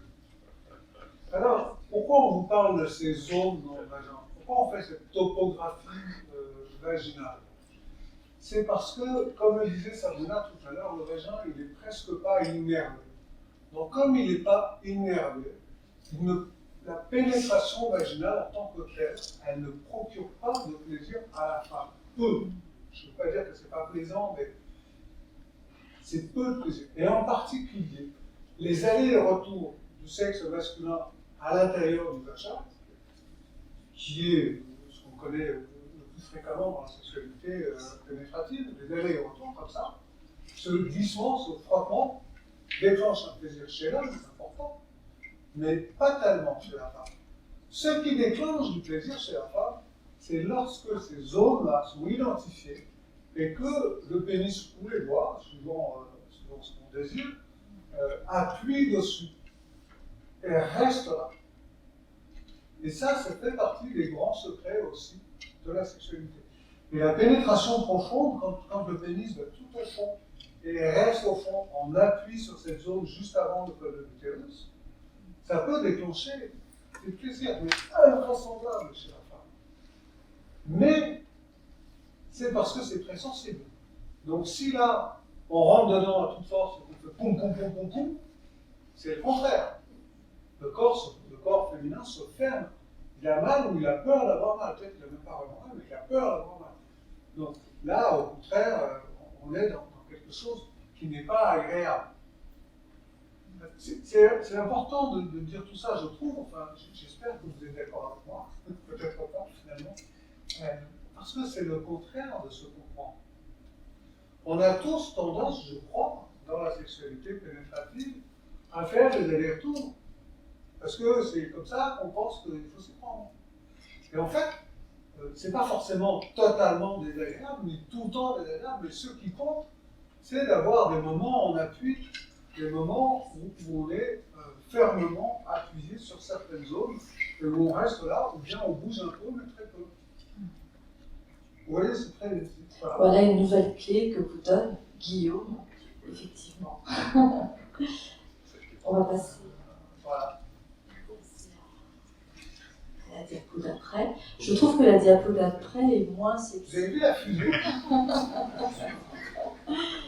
On va pas rester très très longtemps sur le pénis, mais en fait, ce que je veux vous dire, c'est qu'il y a trois parties, il y en a une qu'on ne voit pas, là, qui est avant. Il y a trois grandes parties dans le pénis, c'est la racine.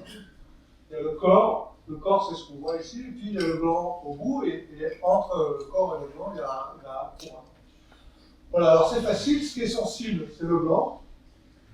Ce qui est le plus sensible de toucher certains os, c'est la couronne. Ce qui est un peu moins sensible, mais très sensible, c'est ce qu'on ne voit pas, c'est la racine. Et le corps est peu sensible. Tous les hommes savent ça. En général, toutes les femmes aussi. Et du coup, la suggestion de ce soir, ce serait de vous dire, intéressez-vous au corps, plus qu'au blanc. Parce que le blanc, c'est super quand on veut déclencher l'éjaculation. Mais si on veut faire durer la relation sexuelle avant l'éjaculation, ben le mieux, c'est d'aller solliciter le corps, qui est quand même sensible, mais qui n'est pas sensible au point de déclencher l'éjaculation. Donc c'est là que c'est intéressant d'aller intervenir, faire des choses, diverses et variées, ce que vous voudrez, et parce que ça va donner des tas de petits plaisirs répétés. Il n'y a pas de danger éjaculatoire. Voilà. Sauf si vous êtes très pressés, mesdames, vous savez comment faire maintenant, Bon. ou aller directement pour accélérer les choses. Ça arrive, ça? Alors, on va passer à la diapo suivante, qui est une très jolie diapo que j'aime beaucoup. Voilà, où là on vous montre un couple donc dans son intimité. Et puis on a eu du mal à trouver ce dessin, mais on était très heureux quand on l'a trouvé, puisqu'on voit les chakras à chaque niveau, voilà, et puis la correspondance. Alors, les chakras, c'est pas que là, hein, ça traverse tout le corps. Donc, quand je parle du chakra, par exemple, du cœur, donc c'est tout ça, hein, c'est horizontal. Donc là, on voit qu'il y a vraiment une correspondance des chakras. Du premier au 7e chakra. Et donc, l'idée dans une relation amoureuse et sexuelle épanouie, c'est vraiment de sentir au travers de la respiration tous ces chakras, les uns après les autres. Voilà, chaque chakra peut s'ouvrir et ça peut créer une très très belle connexion dans le couple. Alors, on va avancer parce que l'heure tourne. On arrive vers la fin. Oui, quand même, j'aimerais vous parler de de ce qu'on appelle des orgasmic births. Alors ça, c'est une sage-femme américaine qui a découvert qu'en fait le clitoris, eh bien, on pouvait l'utiliser, excusez-moi du terme, utiliser ou le mettre en scène, voilà, au moment de l'accouchement. Donc en fait, on a pour habitude de dire de manière tout à fait ironique que le clitoris ne sert à rien, puisque c'est le seul orgasme qui n'a pas une fonction autre, qui est celle de créer du plaisir à la femme. Donc cette femme, cette sage-femme, eh bien, elle a décidé de mettre le clitoris donc sur le devant de la scène, si je puis dire, au moment des accouchements. Pourquoi ? Parce que comme on vous l'a expliqué, le clitoris a une fonction donc d'ouverture du vagin. C'est un peu comme la clé du vagin. Et donc vous comprenez bien qu'au moment de l'accouchement, c'est un élément essentiel. Donc cette sage-femme, ce qu'elle propose, et maintenant ça se fait de plus en plus en France, depuis à peu près une dizaine d'années, c'est de stimuler cet organe au moment de l'accouchement. Et donc c'est ce qu'elle appelle des orgasmic births. Et parmi les femmes que j'ai interviewées, il y a une femme qui a témoigné de l'orgasme qu'elle a vécu au moment de son accouchement. Donc sans péridurale évidemment, donc il y a eu tout ce travail hormonal qui s'est fait de manière tout à fait naturelle, et elle a vécu une vraie transcendance, voilà, où le temps s'est arrêté pour elle, où elle a vu voilà, des images magnifiques, des lumières aussi, et tout ça c'était pour elle pratiquement le plus bel orgasme qu'elle ait jamais vécu dans sa vie. Et cette femme, elle en a vécu beaucoup des orgasmes. Mais voilà. Donc la naissance orgasmique, c'est quelque chose que je pense qu'on devrait connaître maintenant de plus en plus et qui a tendance à se faire de plus en plus couramment en France. Et ça peut être intéressant de savoir que pendant les accouchements où les sages-femmes, enfin c'est plutôt des doulas en France, vont accompagner le couple dans ce moment unique, qui est de naissance de leur enfant. La femme peut stimuler son clitoris, ou bien l'homme peut stimuler son clitoris ou la caresser. Et tout ça se fait évidemment en toute beauté, puisque on peut dire que cet organe ne sert pas à rien, comme on peut le voir ici à travers cette mise en pratique. Voilà, je ne sais pas si vous avez entendu parler de ça, mais moi j'ai trouvé ça très beau. J'ai une amie qui est doula et qui m'a dit que ça se faisait de plus en plus. Je trouve ça absolument magnifique qu'un élément du sexe et de la sexualité puisse réellement contribuer à la naissance d'un bébé. Et en tant que psy, je suis bien persuadé que lorsque un bébé naît dans l'orgasme de sa mère, probablement ça fait un bel adulte bien équilibré, heureux, bien dans sa peau et dans ses baskets. Très probablement.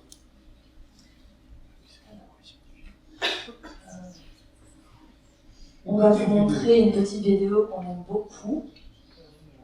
On va vous montrer un petit peu le travail de connexion qu'il peut y avoir dans un couple à travers le regard. Donc c'est une vidéo, voilà, on aime énormément.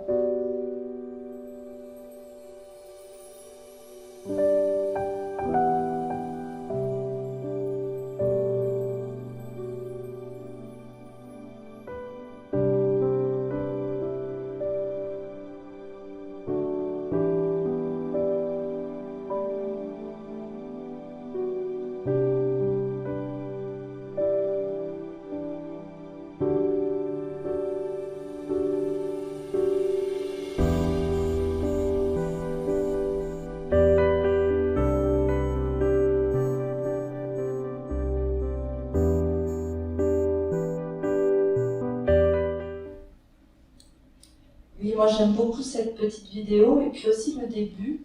N'hésitez pas, l'espace intime du couple c'est quelque chose de très important et donc moi j'encourage les couples à prendre soin par exemple de leur espace unique à eux. Donc peut-être que dans une chambre de couple c'est bien d'éviter de mettre trop de photos de la famille. Et puis créer un petit temple avec une lumière, pas de téléphone évidemment, une belle photo du couple. Vous voyez, même si vous avez un petit espace, alors le temple c'est très connoté, mais un petit espace à vous, n'hésitez pas à préparer votre nid d'amour, j'ai envie de dire, avec des parfums, des bougies, des couleurs que vous aimez. Ça c'est important de prendre ce temps-là, vous voyez. Donc voilà, bon, là c'était très court comme vidéo, mais ça vous donne déjà une idée. Oui, je rebondis sur ce que dit Sabrina. Moi, je me souviens de la première fois où on parlait des bougies et des parfums dans ma chambre. Je me disais, ouais, ça va, quoi. Et puis un jour, Sabrina m'a fait la surprise de mettre, je crois que c'était 3 bougies, pas 50 bougies, juste 3. Et puis elle a fait bouger un petit bâton d'encens. Puis on a fait la même, c'était extraordinaire. Et je me suis dit quand même, c'est fou, quoi. 3 bougies, c'est rien du tout. Et ça change tout. C'est très, très étonnant pour moi, en tant que mec, ça, je m'y attendais pas, quoi.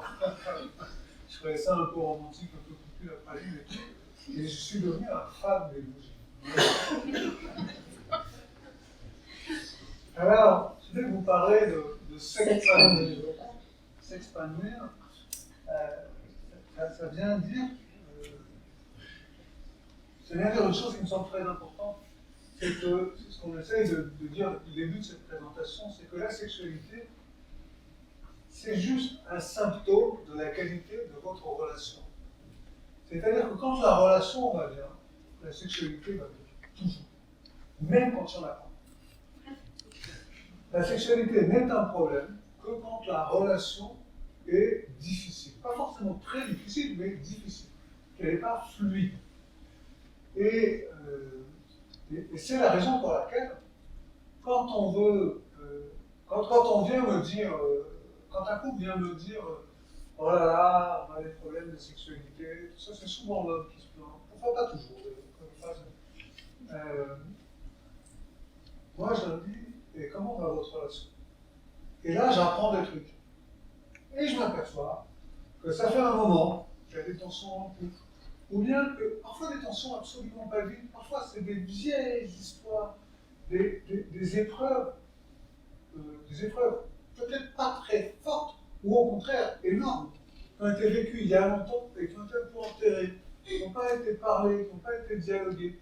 Et puis, chacun des deux, ou un des deux, est resté avec un truc là, qui n'est pas agréable, une espèce de mauvais goût dans la bouche, quoi, quelque chose qui ne convient pas, mais bon, ils n'en parlent plus parce que ça fait des années tout ça. Et puis, finalement, on est resté ensemble, alors non. Et comme par hasard, la sexualité ne va pas bien. Et c'est pour ça que dans mon travail de thérapie de couple, quand on vient me présenter ça, c'est pas on ne vient pas me présenter que ça non plus, mais quand on vient me présenter ça, je sais que l'urgence absolue, c'est de rétablir la connexion en couple. Et une fois que la connexion est rétablie, d'aller déterrer les vieux machins en parlant tranquillement, paisiblement et en douceur. Et une fois que ça c'est fait, le couple revient me voir un peu plus tard, et je leur dis, tiens, à propos, vous étiez venu me voir pour la sexualité, puis on n'en a jamais parlé. Ah mais non, mais ça va. Voilà, c'est résolu. La sexualité, c'est la relation. Je n'aurais pas mieux dit. Alors, après le dialogue. Je n'ai pas fini.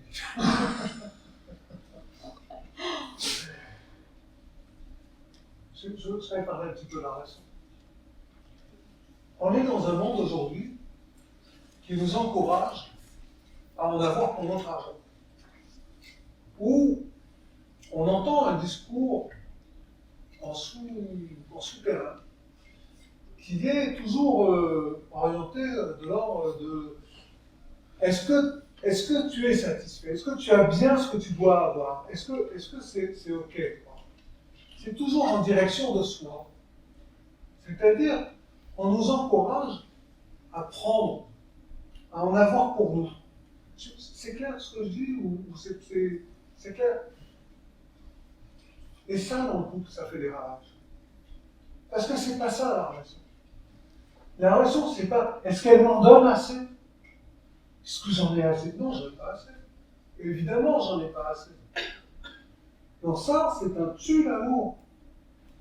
Et cette histoire, vous savez, moi je viens du monde du développement personnel. Ça dit bien ce que ça veut dire. Hein. Le développement personnel, c'est moi pour moi. Mais ça, ok, ça fait grandir, ça permet de trouver plein de trucs, ça permet d'aller mieux. Je ne dis pas le contraire, c'est mon métier. Mais c'est pas relationnel. Le couple, c'est de la relation. La sexualité, c'est de la relation. Et dans la relation, ce qui compte, c'est pas moi, c'est l'autre. C'est-à-dire que dans la relation, ce qui compte, vous voyez, je me dis, mais je crois vraiment à ce que je vous dis. C'est, dans la relation, ce qui compte, c'est de donner, c'est pas de recevoir. Et quand je donne, quand je suis attentif à ça là, je suis gagnant parce que je sais qu'elle va être attentive à moi. Alors que quand je suis là à attendre qu'elle me donne, je suis perdant parce qu'elle ne va pas recevoir et donc elle ne va pas donner. C'est-à-dire que là aussi, c'est un cycle, un cercle. C'est quand je donne que je reçois. La relation, c'est s'intéresser à l'autre. Et la sexualité aussi. La sexualité, c'est donner du plaisir à l'autre, s'occuper de ça.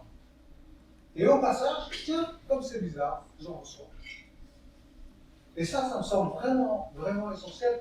Et c'est pour ça que le dialogue, c'est d'abord une question d'écoute. Merci d'avoir précisé ça, c'est essentiel, oui. Oui, j'ai bien aimé tout ce que tu as dit. L'espace-temps, on l'a vu un petit peu avec la vidéo précédente. L'idée, c'est vraiment de se donner des rendez-vous en couple. En fait, je pense que ce qui est important, c'est de savoir où on situe son couple. On a plein de fuites, plein de manières de s'évader, de faire autre chose que de s'occuper de son couple. Et donc, se donner des rendez-vous, passer le temps nécessaire à deux, c'est mettre son couple en haut de la pyramide. Et ça, c'est important d'avoir cette image-là. En fait, où est-ce que je mets mon couple? Donc, s'il est en haut de la pyramide, eh bien, je veux dire, on a tous du temps pour regarder des séries, pour faire plein de choses, mais donner du temps à son couple, ça, c'est vraiment très, très, très important, un espace-temps. Au passage, je vous invite à vous interroger ce soir, tous les deux, dans votre couple, sur quelles sont mes valeurs. Quand je pose cette question-là aux couples qui viennent me voir, j'ai très souvent, je leur demande quelles sont les trois valeurs principales pour chacun des deux. Souvent, j'ai l'homme qui me dit le travail, les enfants, la santé. Et la femme me dit la famille, les enfants, le travail. Et dans ces cas-là, je leur dis, mais où est le couple? Si votre couple ne fait pas partie de vos valeurs, alors ne vous étonnez pas d'avoir des difficultés. On n'est pas tous obligés de considérer que le couple est la valeur numéro 1. Moi, c'est ma valeur numéro 1, mais ce n'est pas obligatoire que ce soit la vôtre. Mais si ça ne fait pas partie de vos trois premières valeurs, alors ça va être difficile d'avoir un couple qui s'entend bien et qui fonctionne bien. D'accord, ça? J'aime bien ce que tu as dit. C'était... je l'ai pas. La connexion. Voilà un mot qui m'est cher dans les 4 besoins qu'on a définis à l'Université de l'amour. Si on est 2 chemins parallèles, sans lien, pour moi, ces 2 chemins ils vont finir par s'éloigner. Et moi, j'ai besoin de connexion, en fait, plus encore que des 3 autres piliers qu'on a vus. Et c'est vrai que pour moi, la connexion, elle doit être toujours là. Ça ne veut pas dire être tout le temps ensemble, pas du tout. Mais ça veut dire avoir des gestes d'attention dans l'intimité, mais aussi dans le quotidien. Ça veut dire voilà, prendre soin de son couple et puis d'exprimer son amour pour que l'autre sache qu'on est en lien avec lui. Juste un mot au passage en particulier pour les hommes. Si la connexion n'est pas dans votre couple, ce n'est pas la sexualité qui va la créer. Ne croyez pas ça, c'est une erreur. Il faut que la connexion soit là pour que la sexualité intervienne. Une sexualité, quand je dis la sexualité, c'est la sexualité épanouissante, heureuse, bienfaisante, etc. C'est pas la mécanique. La lenteur, ça c'est très important, parce que la lenteur fait la profondeur. Et ça, c'est vrai que on n'a pas beaucoup parlé de sensualité, on est désolé, il y a des sujets qu'on n'a pas forcément évoqués, mais ça va un petit peu avec prendre le temps, mais la lenteur des gestes, le bon toucher. Dans l'intimité, ce qui peut être aussi intéressant, parce qu'on parle beaucoup de communication dans le couple, au sujet de la sexualité, autour d'une tasse de café ou de thé, peu importe. Mais on peut aussi beaucoup communiquer pendant l'acte amoureux et sexuel. Et donc, ça peut être guider son partenaire, lui montrer. Ça peut être dire, voilà, là j'ai besoin que tu ralentisses ici, ou que tu me caresses à cet endroit-là, de telle manière. Donc on peut effectivement communiquer aussi pendant, et pas simplement avant ou après. Je profite de ce qu'il y a le micro. J'ai juste un petit truc pour vous. Quand vous avez fini de faire l'amour, quand l'orgasme est arrivé, je vous invite à continuer de caresser. Vous allez voir, c'est géant. Je vous invite à profiter de l'après-orgasme. Et puis tout en bas, vous avez la couverture de mourir, mais justement vous allez vous retrouver à la sortie. Ça s'appelle S'expanouir. S'expanouir, et le sous-titre, c'est les 7 secrets qui transforment votre vie amoureuse et sexuelle. Et vous vous doutez bien, après nous avoir entendu, que ce n'est pas des secrets du genre faites ceci, et appuyez sur ce bouton-là, il va se passer cela.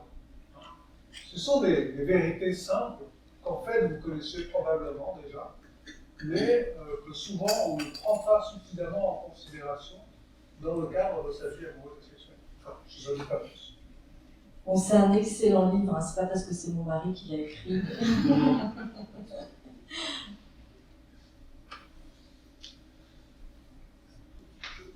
Voilà quelques liens donc, sur l'Université de l'amour. Donc, comme on disait tout à l'heure, M. Le Maire l'a rappelé gentiment tout à l'heure, il y a une centaine de vidéos gratuites. Donc, on invite beaucoup de personnalités, du développement personnel et relationnel, et on met à disposition toutes ces vidéos, ça nous tient à cœur, pour tous les couples qui ont envie de s'épanouir, de grandir, continuer à grandir ensemble. On a aussi donc un compte Instagram et puis une formation en ligne pour la sexualité du couple, une semaine pour tout se dire. Et puis Guillaume est thérapeute de couple, hein. Vous l'avez bien compris avec les exemples qu'il a donnés ce soir. Et puis on propose aussi des ateliers pour le couple. Donc ce sont 9 dimanches cette année. On n'est pas obligé de faire les 9 dimanches. Mais c'est quelque chose qui nous tient à cœur, une journée entière pour son couple, une par mois, en gros, un dimanche. Et c'est dans un centre qui se trouve à côté de Dampierre, donc dans la vallée de Chevreuse, qui est un centre qui est magnifique. Et donc là, sur une journée, on va, plonger dans une thématique. Donc les couples travaillent par deux. Évidemment, je veux dire par deux, c'est évident, ce sont des couples, mais je veux dire, on ne travaille pas tous ensemble, je ne dis pas tout. C'est, on donne un petit peu d'éléments, et puis il y a beaucoup d'exercices qui sont faits, donc juste le couple, chaque couple. Voilà, il y aura l'espace pour ça. Et puis, les 2 premiers sont essentiels, parce que là, on va parler de la méthode Imago. Je ne sais pas si vous en avez entendu parler, qui est une méthode de thérapie de couple. Donc, Guillaume a été formé à cette thérapie de communication non violente. Et puis... Juste pour ajouter un petit mot, je suis d'accord. En fait, il s'agit d'aller explorer calmement, paisiblement et dans la tranquillité des thématiques qui sont souvent des thématiques de lutte de pouvoir. Par exemple, l'argent, le travail, la belle famille, les enfants, je ne sais plus, il y en a d'autres, l'engagement, il y en a toujours un qui considère que l'autre n'est pas assez engagé en son temps, etc. Ces sujets-là sont des sujets qui sont souvent source de disputes et de conflits. Or, quand on en parle tranquillement, mais pour ça il faut savoir comment faire, quand on en parle tranquillement, on découvre que chacun est sensible à quelque chose de différent de l'autre. et qu'en fait, il n'y a pas profondément de désaccord. Il y a juste qu'il n'y a pas eu, qu'on n'a jamais pris le temps d'en parler vraiment, tout simplement. Et donc, nous, ce qu'on va faire, c'est qu'on propose chaque matin, en gros, on propose des outils de réflexion sur ces thématiques-là, dans lesquelles il y a la sexualité, évidemment. Et puis, l'après-midi, on amène les couples qui sont avec nous à dialoguer en s'écoutant sur ces sujets et en appliquant la méthode Imago. Et les 2 premiers dimanches sont des dimanches où on va explorer de manière plus approfondie la question justement de la méthode de dialogue. Le dialogue positif et le dialogue pour résoudre ces conflits sans partir dans le conflit précisément. Et puis, le dernier dimanche, tout à la fin, une fois qu'on a traversé tout ça, on a travaillé pendant 9 mois quand même, c'est pas rien, eh bien, on est en mesure d'aller bâtir un nouveau projet de couple, ou de renouveler l'ancien. Mais on se met à deux, on discute et on se dit, tiens, voilà ce que je voudrais en fait pour mon couple. On dialogue autour de ça. Et ça, c'est un ciment magnifique pour aller de l'avant. Alors, 2 choses à savoir. C'est pas obligatoire de faire les 9 dimanches. Nous, on préférerait, mais vous n'êtes pas obligés. Mais dans ces cas-là, c'est mieux de venir aux 2 premiers, parce que dans les 2 premiers, on travaille la méthode. Et puis, l'autre chose que Sabrina a évoquée à l'instant, mais je voudrais en remettre une couche, c'est que, évidemment, la confidentialité de ce qui se passe à l'intérieur de chaque couple est totale. Il ne s'agit pas d'aller partager auprès des autres couples les difficultés qu'on a rencontrées. Pas du tout. Chaque couple travaille au sein de son couple, et puis il y a des moments de partage, mais qui sont des moments où on dit voilà ce que ça m'a fait, voilà ce que j'ai vécu. Ah, tu ne m'attendais pas à être élu comme ça. Voilà, c'est tout. On ne raconte pas. Par exemple. On ne raconte pas comment il faut ranger les couverts. Et donc, l'idée de cette méthode, qui a largement fait ses preuves, c'est vraiment de rendre le couple autonome. C'est-à-dire que non dépendant de séances de thérapie, de couple, mais juste trouver un moyen de communiquer tranquillement en dehors des ateliers en question. Voilà. On a préparé une bibliographie sommaire. On aurait pu en mettre 3 fois plus. On serait limité. Si vous en avez le désir, n'hésitez pas à photographier cette slide et puis cette diapositive, pardon. Et puis on a une filmographie également, juste après. Je laisse photographier, vous me direz, et puis après je passe à la filmographie. Voilà. Bon, quand Harry rencontre Sally, c'est un petit peu vieux là. C'est la scène de l'envers. Donc voilà, ça peut être intéressant de regarder des vidéos, des films, de lire des livres et puis d'en parler aussi en couple. Voilà encore une autre idée de partage. Si vous avez envie de traiter de certains sujets et vous n'avez pas trouvé que c'est peut-être un peu abrupt comme ça, voilà, regardez un film ensemble et puis en discuter, ou lire le même livre et puis en discuter, ça peut être intéressant aussi. Voilà, donc on espère que ça vous aura plu. Je sais que dans tout ce qu'on vous a dit, vous ne n'êtes pas forcément identifié à tout, et bien heureusement, mais on espère vraiment de tout cœur que vous avez été inspiré par certaines clés, par certaines histoires qu'on a pu vous partager, et que tout ça est source de futur bonheur pour votre couple et d'épanouissement dans votre intimité. Voilà. Je voudrais vous remercier tous de votre écoute très attentive, j'ai trouvé.